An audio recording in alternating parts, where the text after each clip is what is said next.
So leads me to find the ship's lounge and cafeteria. I'm not expecting much from it, synth food is synth food, but anything to soothe my gurgling belly is welcome.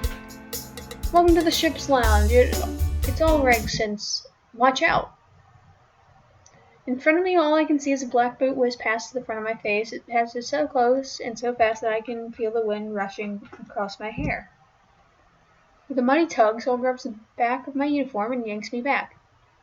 He pulls so hard that I stumble and almost slam against the wall of the hallway. A mere millisecond later, a large green tail slices through the air where my head used to be. Before I can react and determine what just about took my head off from my shoulders, Soul storms forward. Okay, Missouri, how many times have Commander Rasona and I ordered you not to practice your fighting garbage in the lounge? Wow, Soul, you've got pretty good reflexes. I've had to develop them because of you. Answer the question. I don't know, a couple? 27 times. Wow, you keep count. Don't you have anything better to do than remember random numbers like that? Yeah, he's weird. I wouldn't have to if you stopped trying to kill people. Oh hey, who is she? Superior officer you about murdered for committing the horrible crime of just entering the room. Huh? Anyway, I'm sorry, who are you? Now that she's settling down, I can get a better look at the woman with such amazing speed. She's a... oh wow, what are they called again? Don't you have any remembrance of the academy? What is the proper procedure for introducing yourself to someone who outranks you? My chain of command. White elf type, right? Ears and green hair would tell me that she's an elf, but elves don't have wings. Possibly she could be an Afric like Stan, but Africs don't have shiny, scaly tails. Wrong, I don't care if we are crew dogs or not. We maintain the chain of command and respect during phases of operations. But I'm off duty right now. What does that have to do with anything, Lieutenant? But I think I remember reading about them in the news a bit. If I recall the story correctly, they come from the sandy planet, northern regions of the Brilliant Republic. Just normal people off duty, we're all the same. Just don't go away just because you aren't on duty. Besides, Lieutenant, we want to report we are technically always on duty. Fair enough, but what are you? Huh? Annoying, respectful. Me.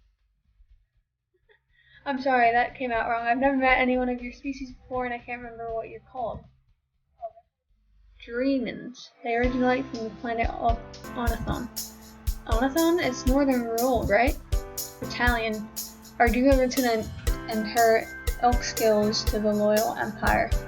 She's right, my home is located just north of the capital world. I even went to visit the city of Emerald Winds there. Exasperated sigh from Soul tell me that I didn't conceal my interest very well. Still, you don't meet too many people who have heard the melodies of the Emerald Winds. You gain entry, only the lute players themselves are ever into their halls. The ruler nominated me as a lute player one year. Every year the clan sends someone there to resonate with the Emerald Crystal and perform the ballad of Distant Dreams? Great, we're not getting rid of her now, are we? Soul must never have heard of the heart-touching ballad of the Distant Dreams. Even though I've heard it in person, the soft melody plays in the happiest place of my memories. It's a soft song of hope and loss, of what once was and what shall be. No matter what Soul thinks of the player, if he could hear the song, he would be swayed by it too.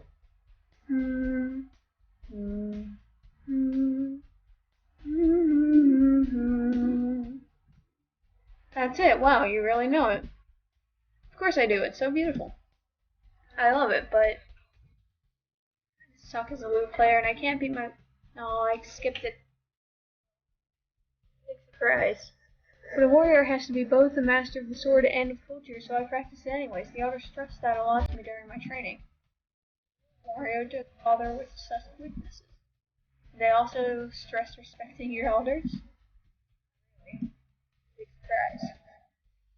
Calling you Grandpa. I would eat my heart out with nothing more than a toothpick and claim any family relationship with you. Speaking of food, why don't we get some and get to know each other a little better? That'd be awesome. Kylie and I were just about to sit down and have dinner. Second thought, I'm not that hungry. Come on, Grandpa, how am I supposed to find my way to my quarters afterwards without a guide? Moon followed. Take her there afterwards, Zeri. Hey Sol, don't go, please. I want to hang out and catch up, but I also want to get to understand everyone better. I solemnly swear that I won't accidentally knock you again, Major Hackett. Fine, try to keep it reined in, all of you. I don't want to have to clean up the lounge again because someone managed to prove that you can stick spaghetti to the ceiling. Oh, did something to your noodles. Cooking technique, lizard brain. Noodle gets close to being ready and the starch gets sticky. You are able to test it by seeing if it will stick to the wall. If it doesn't, it isn't ready? Precisely. That makes sense. Why wouldn't you have just said that instead of insulting me, Sol? Major Hackett, and I was just stating obvious facts. You are a lizard, you have a brain, do you not? I'm from Desert Lizard. I'm going to report you to the commander again. By the time you all stop fighting, the food is going to get cold again. The goop is even nastier when it's cold. I say I forgive you if we just drop it. Sorry, you really knocked out Natalie and insulted me. I'll let it slide this one time. Let's just hurry and up me. You are a gentleman and a scholar. Come on there. Go around. Inside the small room is an ovoid chamber.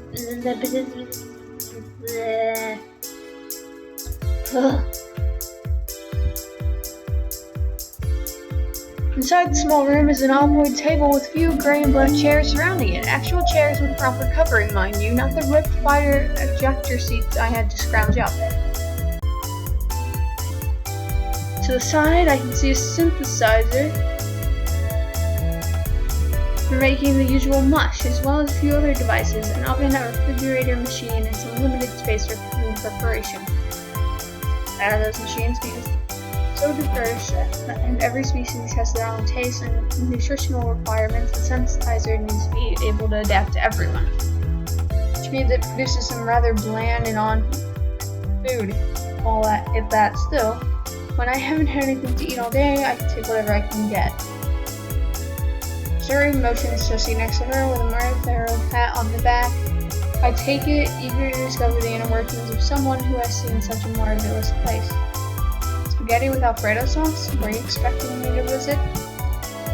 No, I was just hoping your favorite would convince you to stay. Well, it seems at least one thing is going right. I like him. He's cute. There's a jovial smile on his face, and Kylie seems to be losing she had when Sol showed up.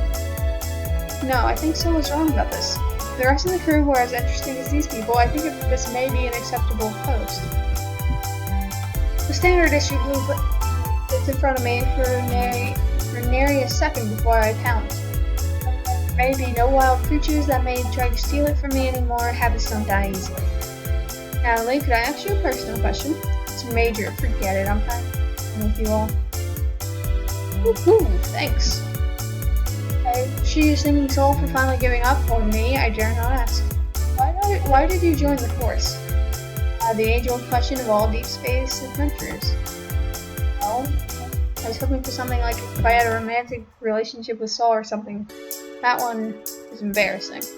Why don't you tell her yours, or it might make her a little more at ease. Oh, quod pro quo. I joined right out of military schooling when counseling time came to discuss job options. He didn't want to get a single word out before I told him I wanted to join the Force. Why is that? If I don't defend my home, who will? My homeland has given me so much to be thankful for, and this is the least I can do to repay them.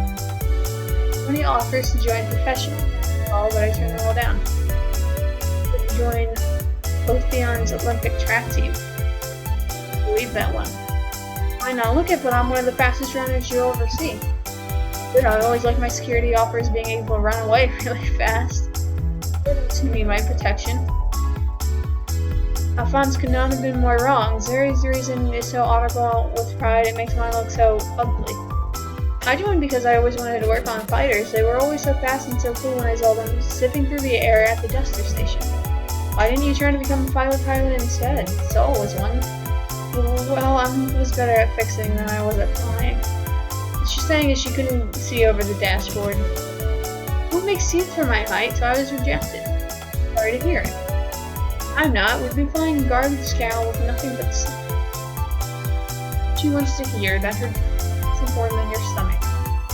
I didn't mean it that way, Kylie. I know. Well, doesn't sound any less offending. Why don't you tell us why you joined, Saul? You care. Natalie already knows why. We've had this conversation before. I would like to know. You never tell us anything about yourself. No. I'd like to know more about our executive officer. If you don't tell them, I will. Fine, force my hand. I joined because of a program that allows veterans to get a special treatment and trade deals with a transporter. Nothing like the romantic story he told me. I don't see you being one of those old fat pilots hauling cargo. It's such a funny picture. Well, there you have it, Nat. What's your reason? I said the truth. If I don't, I could start sowing the seeds of distrust in their mind. I was bored. Bored? This is so embarrassing, but I was really just bored one day and said I could just go to university and become a chemist, but that's boring. Decided to sign up on a whim. But you stuck around to be the best and prove your mind to the universe. Not why you do something, but that you did it. Here now is what matters. Now, not how you got here. Mia smile. He knows the truth. I came here because my family is poor. I couldn't afford the university, so I had to find other ways to live. There's nothing I hate more than those sad smiles I get when people discover my poor heritage. They don't know what it's like to fight from the ground up with nothing more than your heart. That's why I must continue to be the best. I'll conquer peace for Katija, be the hero, and prove myself to the universe. I eat my food quickly and ask Solar to take me back to my room. When I get tired, I get philosophical. My first day is out of place to let myself become that way. This is your room. If you need anything, you have my freak. Don't be afraid to call me for anything. Thanks for showing me around, Saul. Alright, we're gonna end it here. Alright. See you guys in the next video. So baby, keep my heart beat, beat, beat, beating. That's the whole reason I keep